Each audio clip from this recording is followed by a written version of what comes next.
Boa noite, pessoal. Aqui é o Rodrigo Baldon, fisioterapeuta, falando de Uberlândia, para a gente dar início a mais uma live. Hoje vou bater um papo com o parceiro André Velano, que me convidou para fazer um bate-papo sobre sistemas de classificação em subgrupos para a dor lombar. Tá? Então, quem já me acompanha aí tem algum tempo sabe que é um tema que eu tenho bastante interesse, que eu venho me dedicado aí nos últimos anos. O André já pintou na área. Deixa eu já aceitar aqui a solicitação. Vamos só esperar. Até meu sócio está aí. Fala, Guilhermão! Meu parceiro Guilherme. Boa noite, Baldon. Fala, André. Como é que tá o áudio aí? O áudio tá bom, só que você tá com uma cara de uma bolinha redonda, indo e voltando assim, sabe? Ah, é? E Eu acho que é agora? melhor. Não, ainda tá igual. Sai e entra de novo, vamos ver.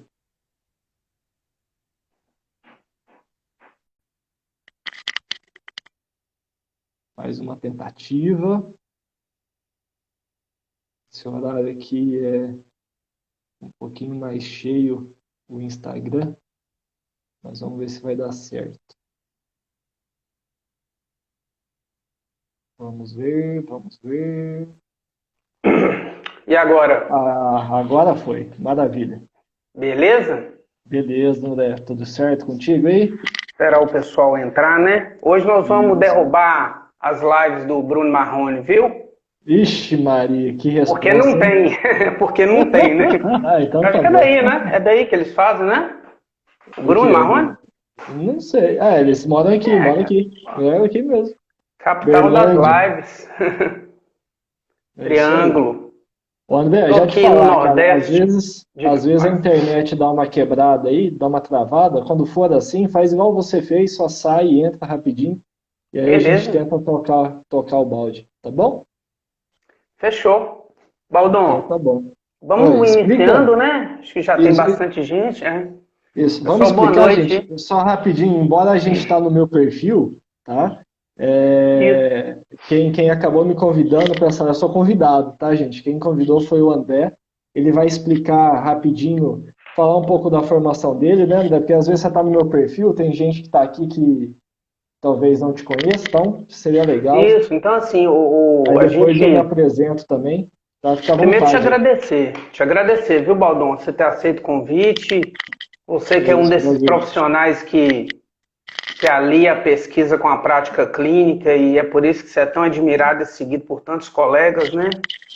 Então, A gente muito tenta, né? bacana você ter aceito o nosso convite aí. E essas lives, pessoal, elas são de um grupo de WhatsApp que se chama MDT Discussões. É um grupo que fez o curso do Mackenzie desde 2013, 14, a gente tem esse grupo.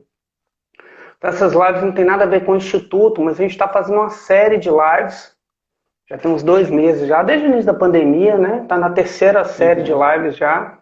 Está jogando até essas lives no YouTube. O Éder Marcos, lá do Rio, que está coordenando isso. E a gente essa live não tem nada a ver com o Instituto Mackenzie, é de um grupo de estudos do método Mackenzie. São colegas que são entusiastas do Mackenzie. A gente está muito feliz de receber você aqui. Para quem não me conhece, eu sou o André Velano, eu sou professor também, trabalho com coluna e esportes. Eu sou um dos moderadores desse grupo, Aldon, um dos criadores Legal. lá, há 6 Já anos. tem Então a quantos gente membros já? não tem vaga, são acho que 250, a gente está migrando aos poucos para o Telegram. Pois é, porque tá É, enchendo, né? Tem que. nós estamos migrando, já não tem como entrar mais ninguém. Baldão, então Sim, assim, fui dar uma sapeada no Profísio, né? sim, Eu estava sim. vendo lá que a Sara Piva, Sara Regina Piva, ela escreveu um capítulo em 2013.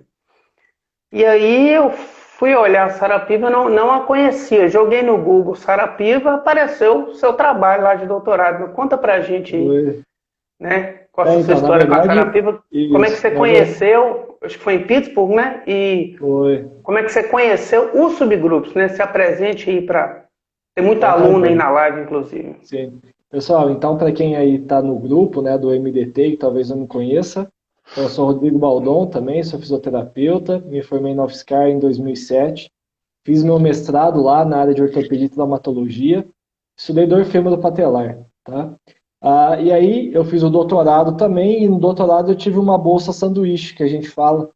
Então, a UFSCar, ela hoje é nota 6 na CAPES, então uma das coisas que ela prima bastante é por essas parcerias internacionais. Então, lá é muito, assim, muito acessível você sair do país e fazer um doutorado sanduíche. Aí eu tive a felicidade do Fabinho, o Fábio Serrão, que era meu orientador, ter um contato próximo com a Sara. E aí deu certo, deu ir para Pittsburgh, né? A Sara é pesquisadora lá, docente, pesquisadora. E eu fui lá ser supervisionado por ela para fazer alguns outros projetos que estavam em andamento lá em Joelho mesmo, e para analisar os meus dados e fazer os meus manuscritos. Então, tudo isso eu Bacana. escrevi e fiz lá nos Estados Unidos sob orientação, com orientação dela. A minha história com o MDT, desculpa, com o TBC, que é o subgrupo, então acho que isso é legal a gente começar a falar, então, antes até mesmo disso, né, Pode definir falar, algumas pode coisas. falar. Porque o tema da live, inclusive, né, a gente MDT versus TBC. Na verdade, eu acho que aqui não é um embate para saber quem sai ganhando, então já deixar isso claro. São hoje, podemos dizer, os dois sistemas de classificação em subgrupos, talvez mais respaldado pela ciência. Eu vejo que o CFT é um outro sistema, que é do Peter O'Sullivan, que corre um pouco por trás, mas que vem tentando também produzir conhecimento, até que no Brasil a gente tem um grupo forte, que é do professor Dan Mesiá, que está rodando 2 ensaios clínicos, mas que é uma abordagem, né, o CFT, mais voltado para pacientes com dores inespecíficas, pacientes com dor crônica, enquanto que eu vejo que tanto o MDT quanto o TBC, que a gente já vai falar mais daqui a pouquinho das definições, né, são sistemas mais direcionados para pessoas com quadros agudos e subagudos, não que também não possam ser aplicados para pacientes com dor crônica, pode ser sim, mas a sua maior aplicabilidade, se eu posso falar assim, é para paciente agudo e subagudo. Né? Então, o MDT, então, é o, digamos que foi o primeiro, pelo menos, que eu conheço. Tá? De 81, né? Hã? É de 81. Mas se a gente for pensar no Mackenzie, né, ele começou isso até centralização é de antes. 50, Né? Então, o sistema, o MDT, é o primeiro sistema de classificação em subgrupos que eu conheço, em que o cara, lá nos anos lá que o João perdeu as botas, né, lá atrás, ele já tinha a visão de tentar avaliar o paciente, encontrar características individuais, né, no exame clínico, que na presença dessas características específicas, o tratamento seria direcionado em cima dessas características. Né? Então, é um sistema de classificação moderno, porque ele não se baseia nos achados anatomopatológicos, embora eles sejam considerados no processo global de avaliação.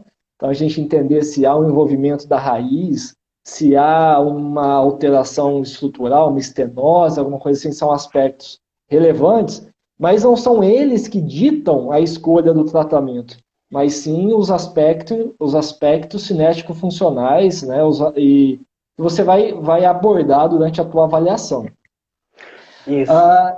E o TBC, o que é o TBC? Né? O TBC, então, que é esse sistema que eu tive contato, até porque ele nasceu em Pittsburgh, né? E eu fui para lá em 2000, deixa eu ver aqui para não falar bobagem, 2012, fiquei 2012, final de 2012, começo de 2013.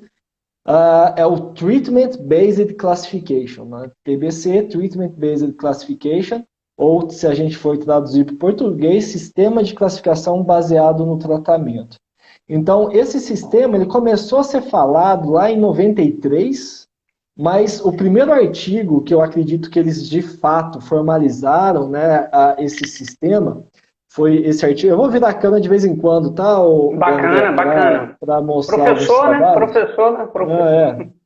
Então, é esse daqui, publicado na Physical Therapy de 1995, em que ele consta, então, como autores o Anthony DeLitto, que hoje é o chair lá da Universidade de Pittsburgh, então ele é o diretor lá da fisioterapia, né? É um dos caras hoje mais envolvidos com, assim, recebe verbas do governo para estudar coluna lombar. E o Richard Herhard, que é um cara também, um terapeuta manual bem famoso, antigo, e que começou, né, a discutir essas questões. E lá em 95, nesse artigo, então, André, isso aqui foi um clinical perspective. Então, convidaram, né, eles, que eram pessoas estudiosas, para falar naquele ano o que eles consideravam ser a melhor abordagem para pacientes com dor lombar. E nesse momento, o que eles surgiram, né, eles trazem à tona a necessidade de tentar, numa amostra heterogênea de pacientes com dor lombar, inespecífica, muitas vezes, que você não tem um diagnóstico preciso de onde vem a dor, e essa é a grande dificuldade, né? A gente sabe a inabilidade de exames de imagem de predizer a dor do paciente. Então, quando você não consegue subclassificar, você acaba fazendo o mesmo tratamento para todo mundo, mas tentando acertar, né? Então, você tem uma amostra de 100 pessoas com dor lombar, você vai lá, se você aplicar terapia manual, por exemplo, em todo mundo, pode ser que vão ter aqueles que vão responder bem, tem outros que não vão responder bem. Tem uns que vão até piorar. E aí, no final das contas, você tende a ter um efeito médio lá, né? Alguns melhoram, outros não melhoram, você tem uma melhora média. E a ideia deles era tentar ser mais headshot, tentar, através da avaliação bem estruturada, tentar encontrar, então, quem teria mais chance de responder, por exemplo, com terapia manual, que seria a mobilização, manipulação, quem teria mais chance de responder com exercícios de controle motor, ou fortalecimento, né, dos músculos do tronco, quem teria mais chance de responder à tração, e quem teria mais chance de responder com o que eles chamaram de direção de preferência, que eles já incorporaram esse conceito do MDT, que lá nos Estados Unidos é muito forte. E é por isso o motivo da gente ter feito essa live. Ô, Paulo, não só te interrompendo, vamos fazer uma retrospectiva para a gente contextualizar melhor. Entrou muita gente aí agora, e é como você falou, a dor lombar é heterogênea e essa live também é. Então aqui tem colegas fisioterapeutas, tem alunos, tem colega que trabalha com coluna, tem colega que já atende por subgrupos há muito tempo, tem colega que não conhece. Então vamos tentar contextualizar, fazer um painel rápido. Então, a gente está falando do MDT, da relação do MDT com o TBC. São dois subgrupos, né? Então, dois sistemas diferentes. Exatamente. E a gente sabe que a dor lombar é um desafio, né? É uma condição que afeta aproximadamente 85% das pessoas em um momento da vida, né? Tem uma prevalência pontual de aproximadamente 15%. É a maior causa de incapacidade no mundo, né? Isso está lá na carga global de doenças, né? Enfim, só perde para dor de cabeça em condições musculoesqueléticas, né? É a doença ocupacional mais antiga, só até curiosidade, junto com a silicose, é muito antigo isso, né? E a gente sabe que gera um custo altíssimo econômico, né? E social, então 50 bilhões por ano de gastos lá nos Estados Unidos. A grande questão é que a gente raramente tem essa causa específica. Talvez a maior dificuldade seja o maior gargalo, esse desafio, a gente tem a causa. Porque quando você tem lá uma doença, né, você tem um infectologista, que tem uma infecção bacteriana, ele vai lá, faz o exame de sangue, detecta aquela bactéria ali, ele vai lá e dá o remédio para curar aquela bactéria. Então tem uma relação de causa-efeito, de efeito de tratamento muito mais fácil de a gente entender. Então, quando a gente não tem a causa, é mais complicado. E a gente sabe que a grande maioria das causas da dor musculoesquelética, ela não tem causa, ela é inespecífica. Então, essa relação, esse modelo biomédico para dor de coluna, né, ele está ultrapassado. Então, eu queria que você falasse um pouco disso para a gente, né? A gente sabe o que a gente está tratando, é esse desafio, esse é o maior desafio, inclusive, para testar os subgrupos? Isso. Então, isso que você acabou de falar, né, André, resume nesse slide que eu estou mostrando aqui, né? Então, toda profissão, ele segue um modelo de atuação. E o modelo médico, que a gente chama modelo patoanatômico, modelo médico hegemônico, modelo biomédico, tem vários sinônimos, né? Eles realmente vão nisso que você está falando, que cada vez mais se gasta dinheiro com pesquisas para tentar fazer um diagnóstico preciso, então tentar determinar a estrutura lesionada, porque teoricamente você conheceria a origem da dor e aí você consegue tratar o tecido para ser eficiente. Então, O modelo biomédico, ele preconiza isso, né? Sim. Só que o que acontece? Esse modelo, infelizmente, quando a gente fala em dor lombar, principalmente as dores mais persistentes, ele é extremamente falho, visto que os achados de exame de imagem, eles têm baixa relação clínica, tanto com dor quanto com incapacidade funcional, né? Perfeito. E embora a gente saiba, né, que de 10 a 15% das condições, a gente consegue, de fato, fechar um diagnóstico. E essas são condições que a gente chama de dor lombar específica. Alguns vão falar que é um pouco menos, né, mas em torno de 10 a 15%. E aí a gente pode classificar dentro desses 10 a 15%, por exemplo, fraturas, tumores, problemas infecciosos, por exemplo, as espondilocistes da vida. A gente tem a síndrome de caldequina, que é um quadro grave, estenoses, que é uma causa específica, e até mesmo as radiculopatias. Tá? Então a gente pode considerar isso como dor lombar específica. Agora, o grande X da questão é a maioria desses pacientes, né, que se apresentam no nosso consultório e que realmente a gente não consegue entender a causa. E daí, então, que veio, né, a necessidade de tentar encontrar um modelo que se adapte a essa maioria dos pacientes, né? Então, frente a uma amostra de pacientes extremamente heterogênea, como assim heterogênea? Você tem pacientes que têm dor lombar e que a queixa é de dor lombar, mas a clínica dele é totalmente diferente de outro paciente. Tem um cara com dor lombar que tem dor para ficar sentado, tem outro que tem dor para ficar em pé. Tem um que a dor é só central, tem outro que a dor é central e radia para a nádega, né? Ô, Baldon, afasta só um pouquinho o seu celular na hora que você virar aí para pegar, para diminuir o foco aí. Isso, melhorou. Ótimo. Tá melhor? Sim. Então, o delito, né, quando ele pensa no TBC, é justamente para tentar direcionar um melhor tratamento para as pessoas que apresentam características clínicas semelhantes, que Certo. teoricamente, né, baseado primeiro na expertise deles lá de 95 e depois nas regras de predição clínica, que a gente vai falar mais à frente, a gente vai chegar lá, para tentar aumentar a chance ou aumentar o effect size dos tratamentos. Ser mais assertivo, né? Isso, né? Porque o que é o effect size, pessoal? O effect size a gente traduz como tamanho do efeito, né? Quando você trata alguém, você quer um tamanho de efeito grande, que é isso? É uma melhora grande. Você não quer que um paciente chegue com 8 de dor e você faz 8 semanas de tratamento e ele saia com 7 de dor, um tamanho de efeito pequenininho. Você quer um tamanho de efeito grande. E os trabalhos que quando você faz o mesmo tratamento para todo mundo com dor lombar, os efeitos são muito pequenos, né? Então, essa é a questão da heterogeneidade, porque talvez você tem pessoas que melhoram muito, tem pessoas que não melhoram nada. E aí, na média, né, o tamanho desse efeito é muito pequeno.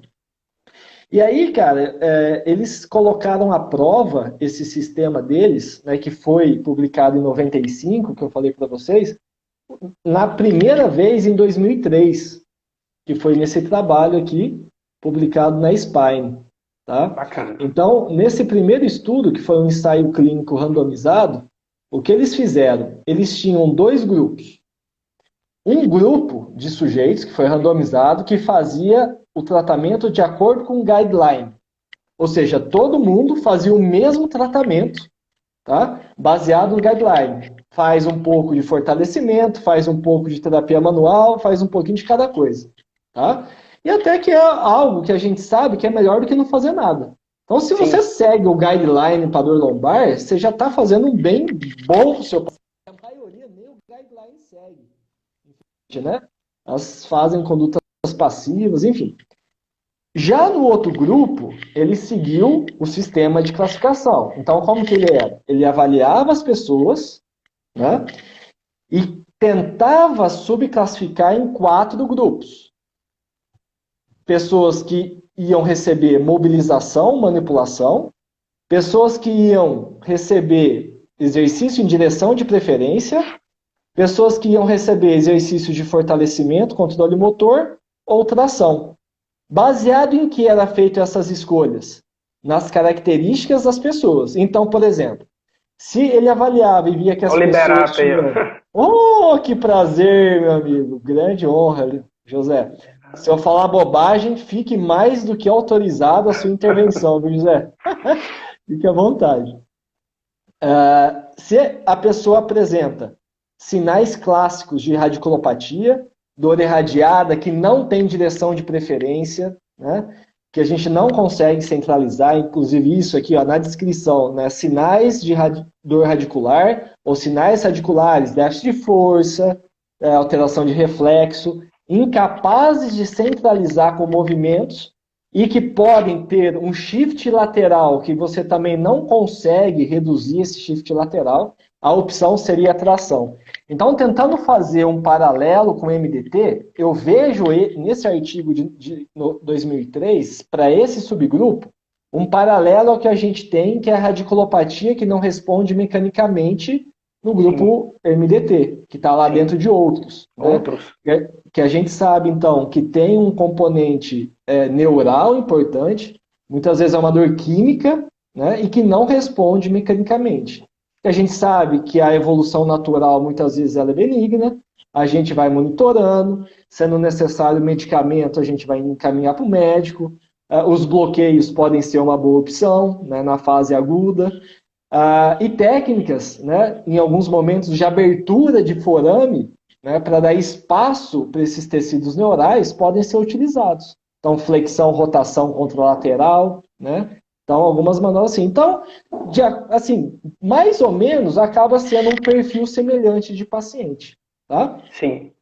Naqueles que têm direção de preferência de flexão, faria exercícios de flexão. Quem tem direção de preferência para extensão, faria extensão.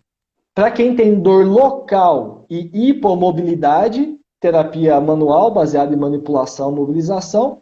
E para aqueles que têm dor local, hipermobilidade, aí os exercícios de estabilização estariam mais indicados. Então isso foi lá em 2003, Sim. baseado na expertise desses terapeutas, o que eles achavam, né, que realmente valeria a pena ser investigado.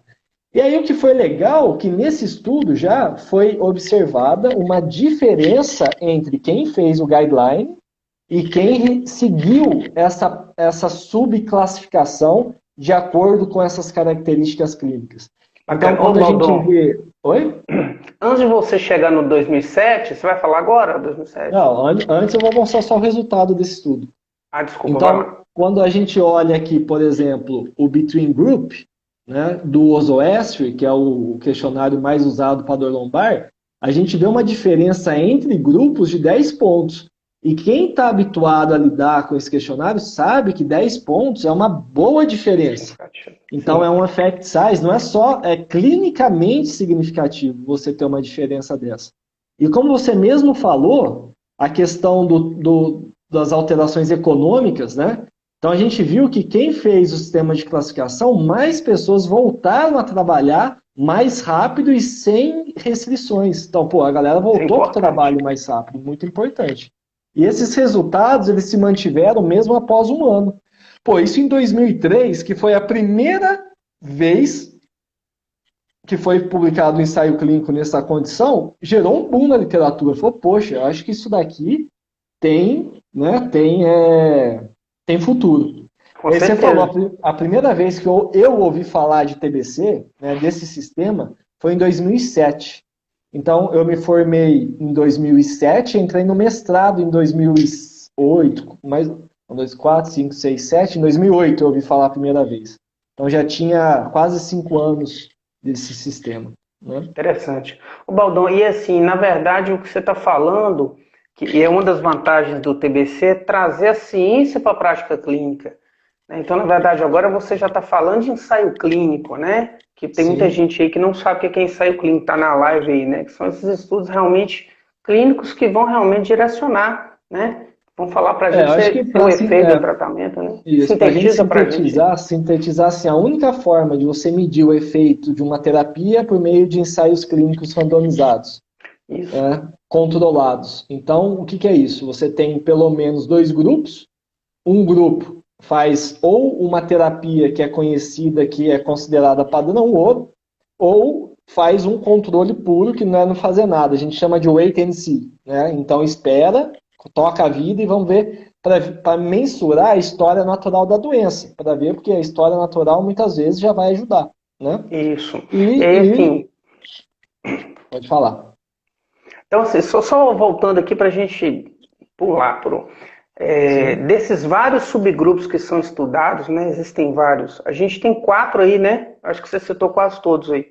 Que tem esses estudos, né? Que estão sendo mais estudados, né? Que é o método Mackenzie, o MDT, o TBC, que é o classificação baseada em tratamento, né? Que inclui né? Que inclui o método Mackenzie, exatamente. O Peter O'Sullivan, né? O CFT e a Sarma. Inclusive ontem ela estava online lá para a gente lá no evento do Estude Sim. Mais. Ela deu uma aula show, assim, muito humilde, muito ela mostrando como o fisioterapeuta deve realmente observar seu paciente, observar os Sim. movimentos, observar padrões. A aula dela foi Perfeito. realmente um espetáculo. E assim, aí a gente entrando agora no MDT, né? A gente está falando do MDT e do TBC.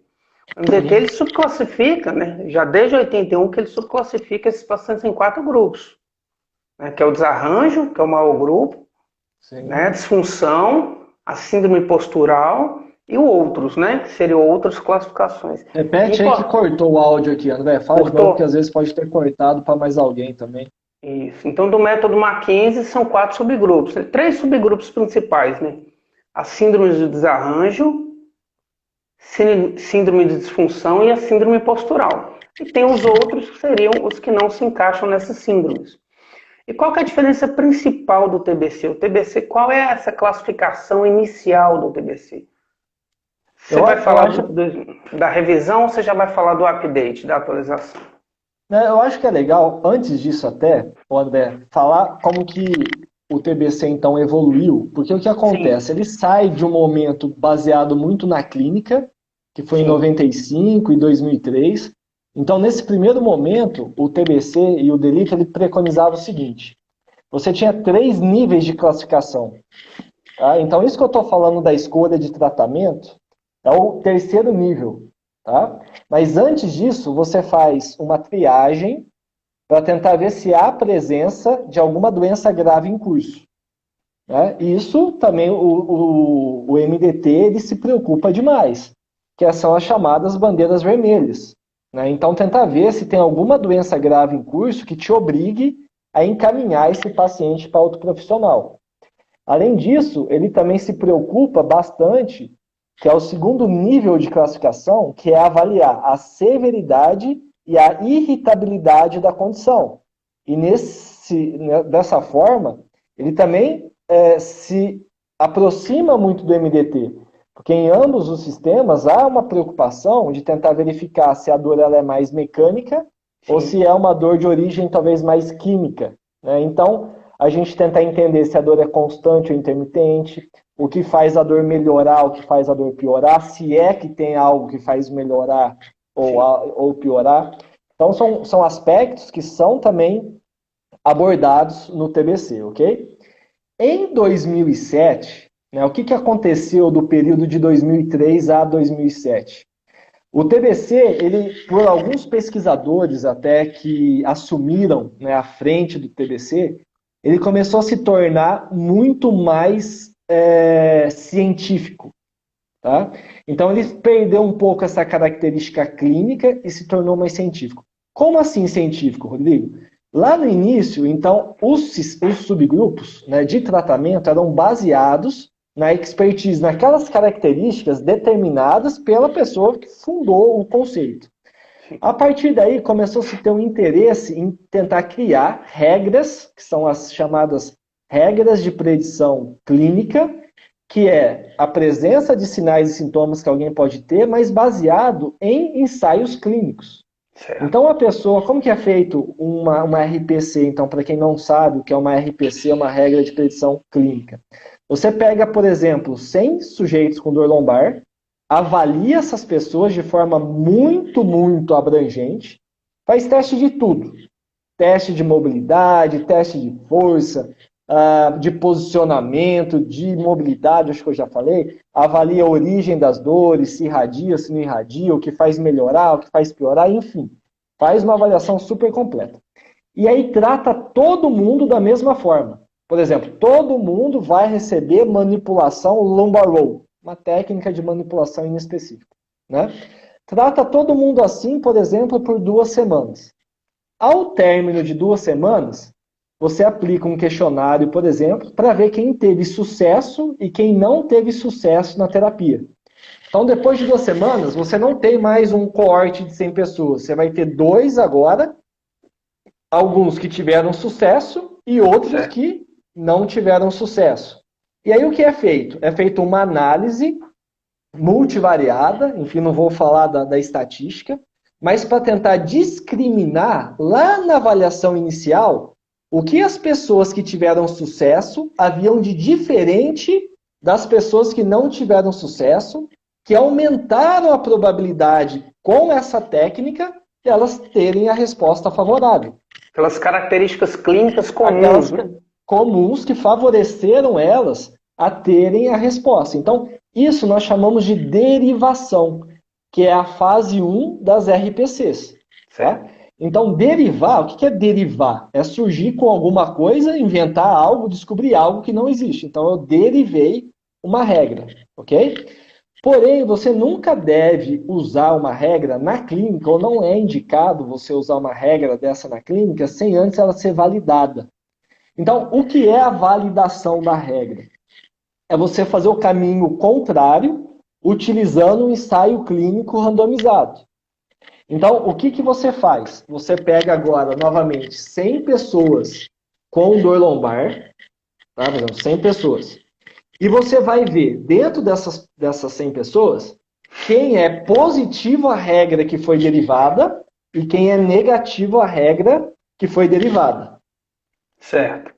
Tudo bem? Então agora é o caminho contrário. Beleza. Então eu tenho, por exemplo, 50 pessoas positivos à regra, que eu já derivei, e 50 pessoas negativo à regra. Ok? Dentro das 50 pessoas positivas, por exemplo, eu vou aleatorizar em 2 tratamentos. Um, que é o que a regra foi derivada, então eu dei o exemplo da manipulação. Então, metade dos positivos, a regra, vão fazer a manipulação e a outra metade dos positivos vão fazer qualquer outra intervenção. Vamos chamar aí de fortalecimento. E os outros 50 que eram negativos à regra, eu também vou randomizar em 2 grupos. Metade vai fazer manipulação e a outra metade vai fazer fortalecimento. Então, agora eu tenho 4 grupos, 4 braços, certo?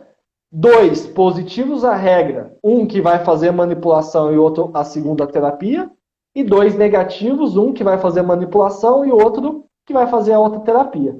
Para eu validar essa regra, o que é necessário? Qual dos 4 grupos tem que melhorar mais do que os outros 3?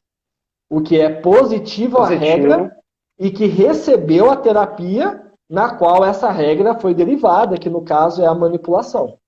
Perfeito.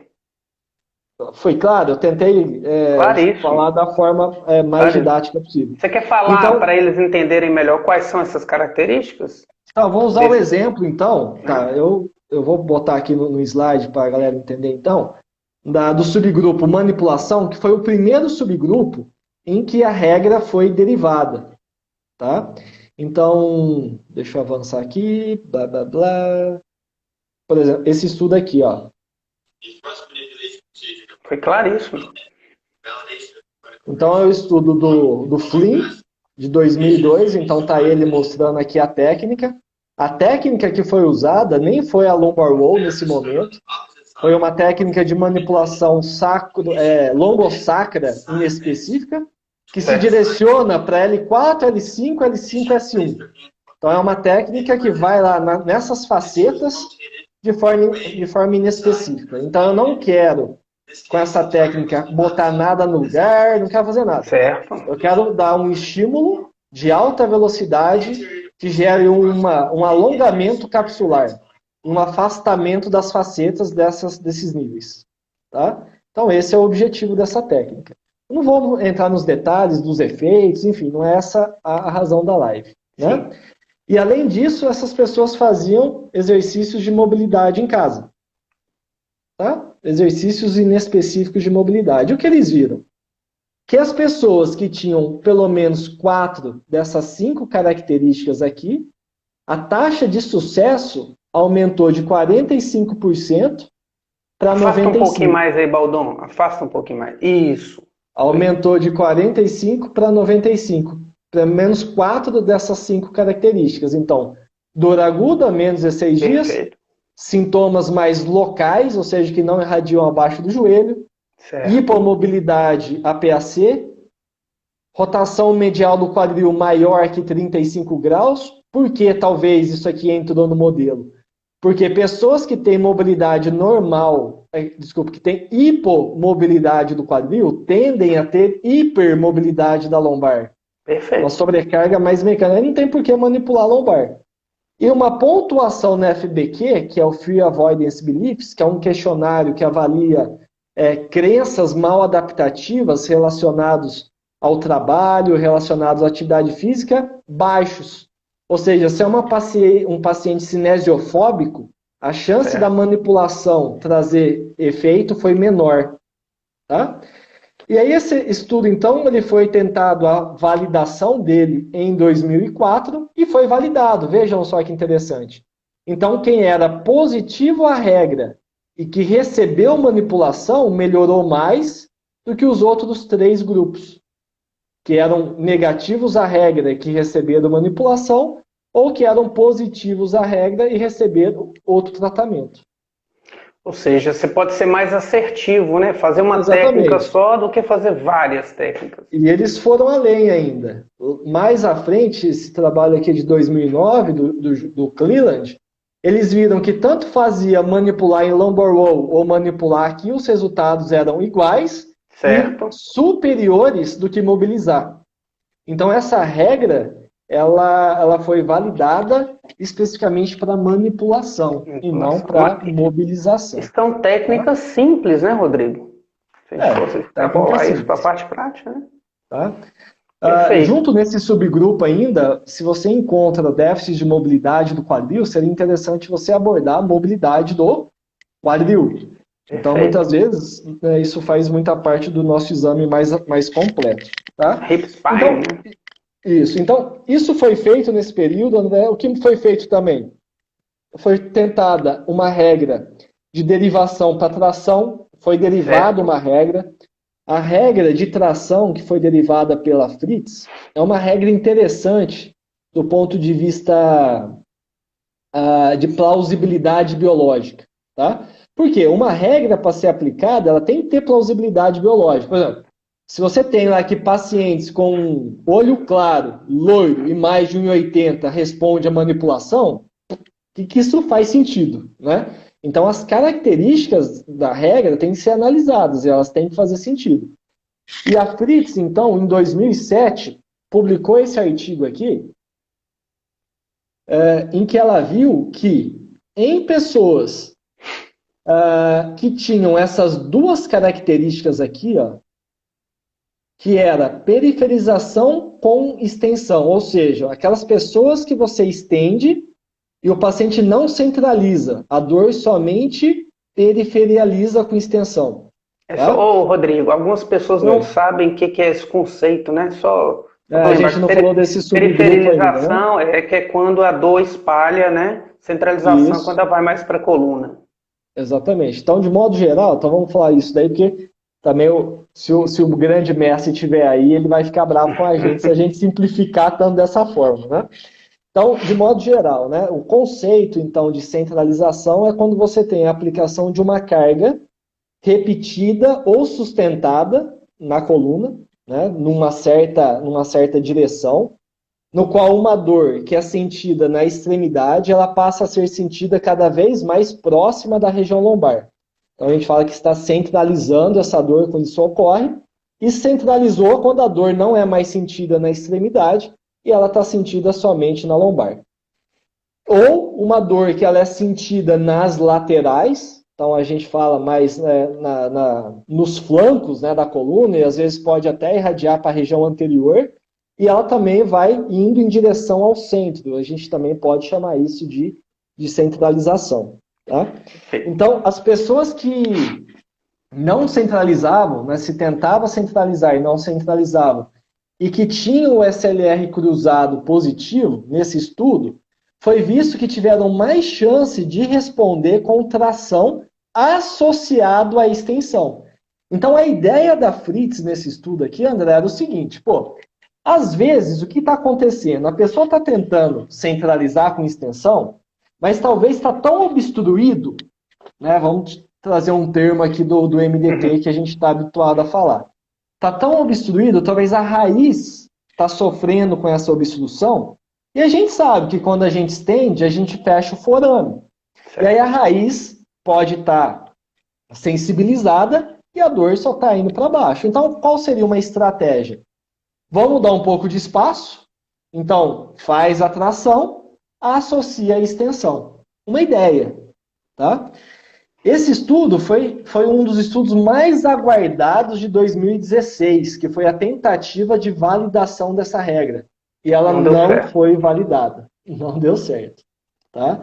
Então, o que foi visto aqui? Que quem fez só extensão, tá? Seguiu só extensão, progredindo em carga, né? Ou quem fez extensão mais tração, tanto em quem era positivo à regra ou quem era negativo, os 4 braços melhoraram igual. Não teve vantagem em adicionar a tração junto à extensão. Certo? O SLR então, cruzado, para quem não entendeu aí, Rodrigo, é simples, né? Legal você falar aí. O SLR. Fala. O SLR. Então, o que é o SLR cruzado, gente? O SLR tradicional é quando você faz a elevação da perna reta da pessoa, né? Se a pessoa tem sinais e sintomas de radiculopatia ou de uma dor radicular, você pode ter uma diminuição da amplitude de elevação da perna reta, da flexão do quadril.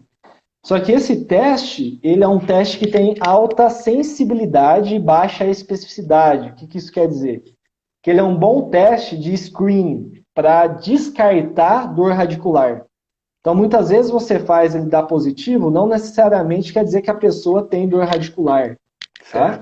Mas se ele dá negativo, mostra que o tecido neural ele não está mecanosensível. Então, isso é algo legal. O SLR cruzado, ele já é o contrário. Ele tem uma alta especificidade para dor radicular relacionada à hérnia de disco. Tá? Então, o que é o SLR cruzado? Você vai na perna boa, que não tem dor, e você faz a elevação da perna. E ao fazer a elevação da perna boa, corre a dor para a perna sintomática. Tá?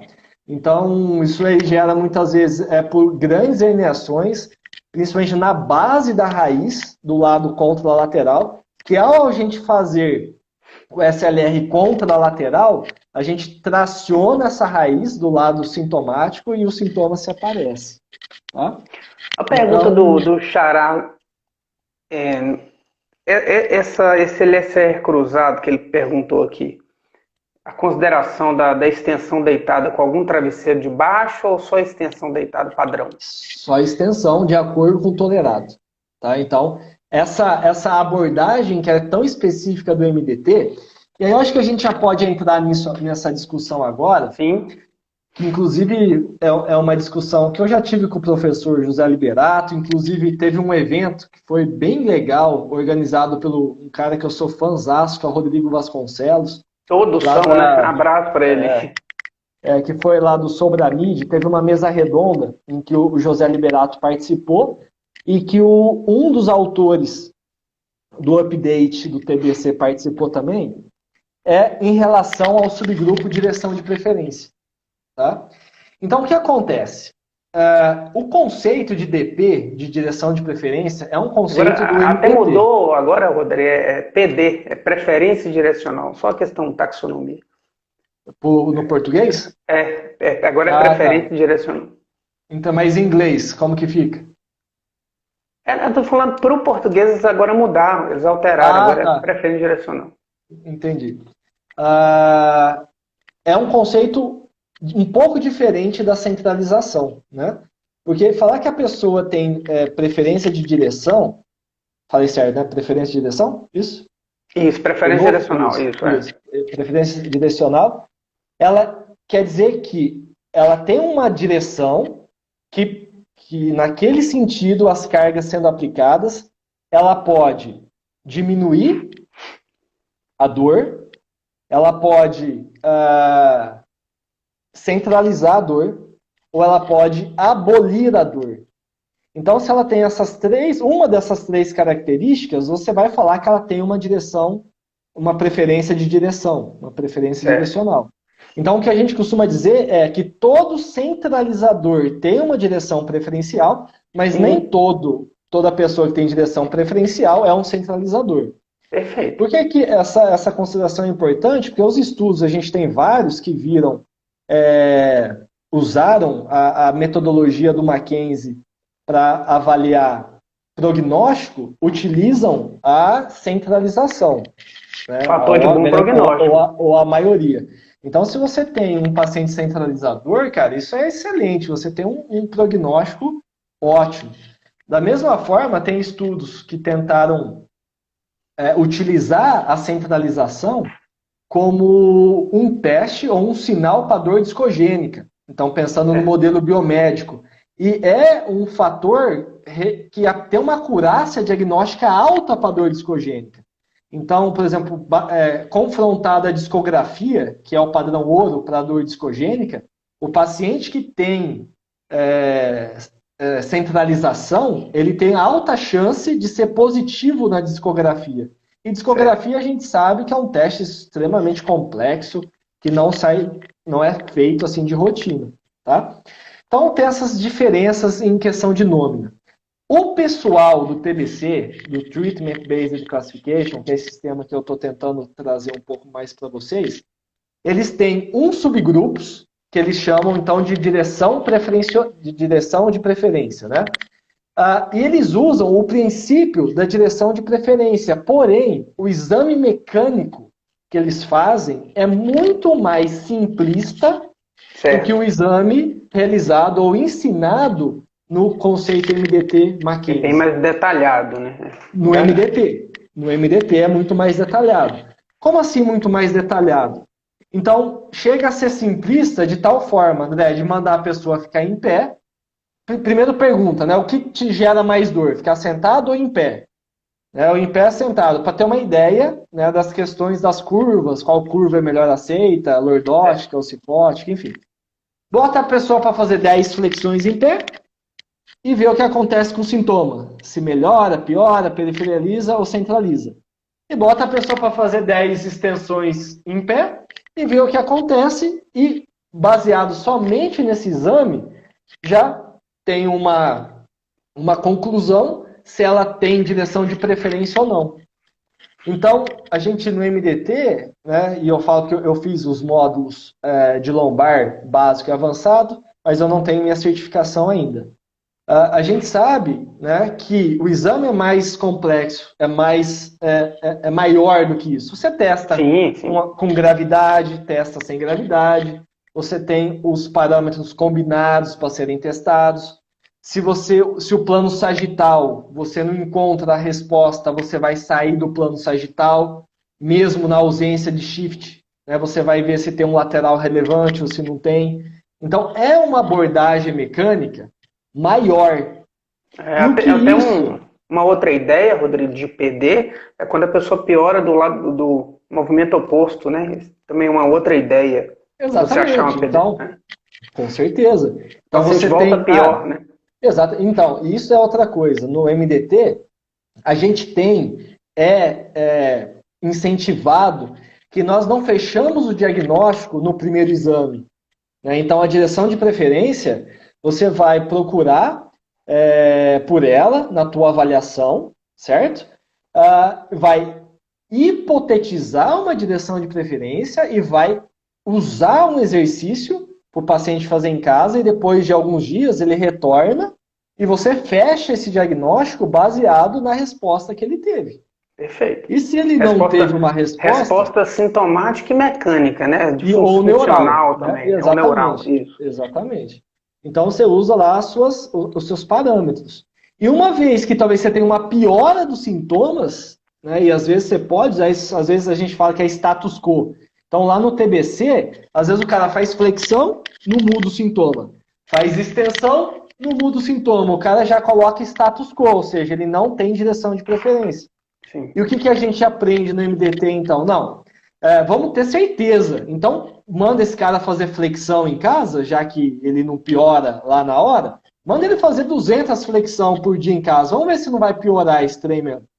Aí ele volta pior. Aí você fala, então pera lá. Então, entendi. A flexão está sensibilizando. A gente pode, nos pacientes com baixa irritabilidade, tentar ser provocativo para tentar encontrar isso que você falou, que é um movimento que causa um efeito deletério naquele momento. Né? Mas tudo isso baseado na irritabilidade. Certo. Então, e isso gera um problema. Qual que é o problema, André? Se você vai nos estudos do TBC e vai lá e vê qual que é a porcentagem de pessoas que têm direção de preferência, que estão nesse subgrupo direção de preferência, varia entre 35, 30, 35, 40%. Já os estudos do MDT com pacientes com dor lombar aguda e subaguda mostram uma taxa de 70 a 80% dos pacientes com direção de preferência. Então, essa foi a minha pergunta. Por que um sistema tem quase o dobro de pessoas classificadas com direção de preferência? E uma das coisas que o professor Liberato respondeu e que o outro membro da banca concordou é justamente isso. Talvez com o maior cuidado ou a maior determinação de querer tentar encontrar uma direção de preferência. Sim. Que talvez, às vezes, pode até ser um problema para algumas pessoas que estão começando, principalmente, de querer forçar uma condição que talvez não exista. Então, a gente tem que tomar cuidado com isso também, né, de querer, né, o Liberato fala, né, inventar uns desarranjos da vida, porque a gente sabe que a direção de preferência é exclusiva dos desarranjos, né? Perfeito. Baldon, se a gente tentar pensar que isso talvez não seja uma limitação, se a gente pensar por uma outra perspectiva, talvez isso seja uma grande dica do TBC, quer dizer, na verdade, dica no que sentido? De que aquele profissional que forma e quer trabalhar com coluna, que ele tem que estudar mais alguns conceitos. Esses conceitos... Exatamente. E aí olha só que legal, cara. Exatamente. Aí, pensando no TBC, eu vou voltar a falar do Rodrigo Vasconcelos aqui. Olha só que legal, né? Então, o Rodrigo, cara, ele se formou em todos os sistemas de classificação em subgrupos que a gente tem. Tá? Então, o que ele fez? Ele, sentindo essa lacuna do TBC, nesse subgrupo direção de preferência, o que ele fez? Ele foi fazer o MDT. Ele foi se aprofundar nessa avaliação mecânica que é tão importante. E aí ele trouxe, né, ele refinou a avaliação mecânica e inclusive levou esse refinamento até para o pessoal de Pittsburgh depois. E hoje eles têm a formação lá do TBC, né, que é chancelada por Pittsburgh, lá no Instituto Wilson Mello. Para quem tiver achar interessante, é o carimbo embaixo, com certeza é algo muito produtivo, em que o exame para se encontrar a preferência direcional é muito mais abrangente do que era inicialmente proposto pelo TBC. Né? E é isso. Então, nesse sentido, né, um vai tentando complementar e melhorar o outro. Né? Inclusive, teve uma mudança também esses dias aí, teve um webinar aí, para a gente não ficar usando muito esse termo mecânica, né? Então, em vez de falar síndromes mecânicas, síndromes do Mackenzie. Até por aquelas questões de neurociência, enfim. Na verdade, essa palavra mecânica, ela sempre está entre aspas, né, Baldon? Você fala no livro do Magui, ele coloca mecânica entre aspas. Cara, então, mas eu gosto do termo mecânico, e sabe por que eu gosto? Eu acho simples. Porque eu uso a forma de você educar o teu paciente com o termo mecânico apropriado, eu acho muito melhor. E do termo não usar a mecânica para falar que tem algo fora do lugar, que o seu disco está explodindo, mas do ponto de vista que você consegue, você pode ter dor sem ter uma lesão necessariamente, por uma sobrecarga tecidual, por você ter feito um movimento que gerou uma sensibilização daquela região. Fica fácil você educar o paciente nesse sentido. Então, eu acho que quando o cara ouve e entende o conceito mecânico dessa forma, para ele é muito melhor do que ele achar que ele está tendo uma vértebra que está explodindo, um disco que está arrebentado, ou que tem uma vértebra fora do lugar, entendeu? Eu acho legal. A Jéssica colocou uma coisa interessante. Tem umas perguntinhas aí, não tem? Tem, vamos ver. Ela falou que não depende só da pesquisa clínica, mas também do profissional. Sim, a prática baseada em evidência é um tripé, né, Rodrigo? Então, a expertise do profissional, a melhor evidência disponível e as preferências do paciente, como você mesmo falou. O paciente não gosta de manipulação, né? Enfim, então, existe uma série de questões aí. O André... Então, o André está perguntando aqui, André, seria interessante, cara, fazer essa comparação. Mas é perfeito, é essa abordagem. Então, pensando, né, na radiculopatia que não responde mecanicamente, talvez é você começar com essa abordagem. Só que qual que é a grande diferença do desarranjo para a radiculopatia que não responde mecanicamente? A hora que você coloca o travesseirinho embaixo do cara aí e bota o cara em pé depois, o sintoma dele volta igual. Você nunca vai ter uma centralização real, porque a centralização, quando ela ocorre, a dor não pode voltar para a perna, né? Então, é diferente da radiculopatia, você faz as posturas, faz o que for preciso, mas o sintoma continua irradiando para a perna, né? Então, realmente, é essa uma das diferenças, né? Rodrigo, o Samuel está perguntando da maior limitação, mas na verdade a gente nem entrou no update ainda, né? Que você vai falar das questões que atualizou questões biopsicossociais, uma triagem inicial diferente, que pode ser feito qualquer profissional. Talvez você deixar para o final, legal, né? Isso, já vou falar aqui também. Só responder essa pergunta, o Pedro Lima, que grande Pedro.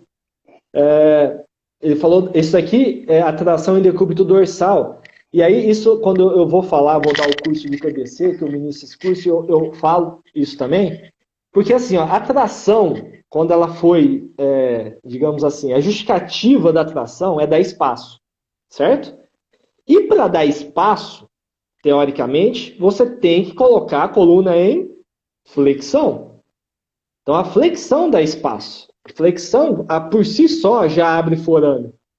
Então, se o objetivo é tentar maximizar essa abertura de forame, por que a Fritz fez tração em extensão? Entendeu?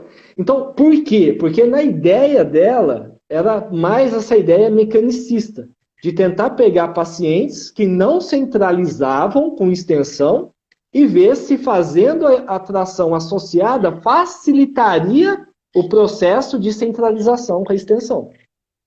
Né?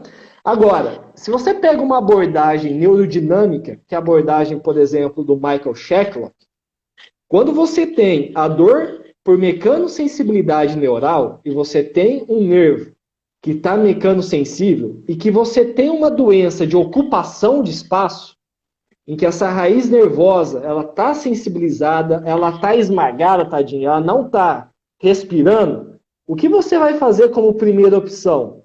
Você vai trabalhar com as adjacências para dar mais espaço para essa raiz, para que o fluxo neural, a parte neural dela, a parte vascular dela, o edema, né, voltou a palavra, o edema intraneural dessa raiz comece a minimizar. Então, o que você faz? Você abre, você dá espaço, tá certo? Então, você pode fazer isso com flexão, rotação, né, na abordagem do MDT, colocar no lado sintomático para cima. Tem paciente que está com uma dor na perna constante, a única postura que a dor da perna some é inflexão, rotação. Sumiu a dor da perna. Só que aí ele volta, fica em pé, a dor da perna volta. Por quê? Você não mudou nada. A doença está lá, a hérnia está lá comprimindo, por exemplo, a raiz nervosa. Mas você está dando espaço e tentando ajudar essa raiz, né, melhorar, acelerar esse processo. Então, a tração eu vejo mais nessa indicação. Eu ainda acho que ela tem um papel, a gente só não sabe ainda muito bem qual que é esse papel, em qual que é esse Perfeito. melhor momento, tá? Ô, Ô, André, Rodrigo, o galera, colega, pode o falar, pode Instagram falar. vai derrubar a gente daqui 20 segundos. Já? Já. Passou rápido. Então vamos sair, galera, e vamos voltar, porque a gente tem pelo menos mais uns 15, 20 minutinhos aí pra gente conversar, beleza? Perfeito. Tá bom, galera? Então, ó, fiquem com a gente aí, tá? Falou!